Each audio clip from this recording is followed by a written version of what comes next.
విశాఖ జిల్లా అచ్యుతాపురం మండలం పూడిమడక తీరంలో మత్స్యకారుల ఆందోళన తీవ్ర రూపం దాల్చింది. సముద్రంలో గల్లంతైన మత్స్యకారుల విషయంలో ప్రభుత్వం మరియు స్థానిక ప్రజాప్రతినిధుల తీరుపై గంగపుత్రులు తీవ్ర నిరసన వ్యక్తం చేస్తున్నారు. 3 రోజుల క్రితం సత్తయ్య అనే మత్స్యకారుడు వేటకు వెళ్లి సముద్రంలో గల్లంతయ్యారు. గల్లంతైన వ్యక్తి కోసం ప్రభుత్వం కానీ యంత్రాంగం కానీ ఎటువంటి గాలింపు చర్యలు చేపట్టలేదని మత్స్యకారులు ఆరోపిస్తున్నారు. అధికారులు సాయం అందకపోవడంతో తోటి మత్స్యకారులే సుమారు 20 బోట్లలో సముద్రంలో గాలింపు చర్యలు చేపడుతున్నారు. స్థానిక ఎమ్మెల్యే సుందరపు విజయ్ కుమార్ కనీసం బాధితులను పరామర్శించలేదని, ఈ ఘటనను పట్టించుకోలేదని మత్స్యకారులు మండిపడుతున్నారు. 3 పార్టీలకు చెందిన ఏ ఒక్క నాయకుడు కూడా తమ గోడు వినడానికి రాలేదని వారు ఆవేదన వ్యక్తం చేస్తున్నారు. గల్లంతైన సత్తయ్య కుటుంబ సభ్యులు కన్నీరు మున్నీరవుతున్నారు. అధికారుల పర్యవేక్షణ లోపించడంపై సర్వత్రా విమర్శలు వ్యక్తమవుతున్నాయి.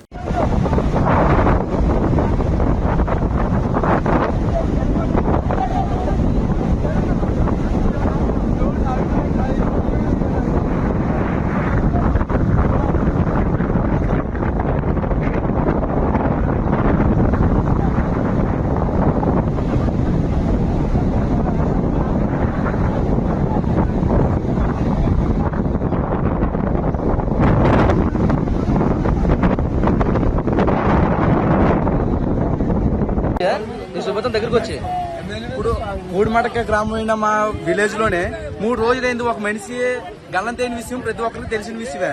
మా సుందరపు విజయ్ కుమార్ అంటే మా శాసనసభ్యులు ఎలమంచిలి శాసనసభ్యులైన ఎలమంచిలి సుందరపు విజయ్ కుమార్ అయితే ఎంత కూడా పెట్టించుకోవట్లేదు. ఎంత కూడా పెట్టించుకోకపోవడం వల్ల మామే స్వయంగా దిగి 20 బోట్లు సముద్రంలో నాన్ స్టాప్ గా గాలింపు జరుగుతుంది. గాలింపు జరగడంలోనే ఒక్కరు కూడా ఏ మాత్రం ఆచూకీ కనిపించట్లేదు.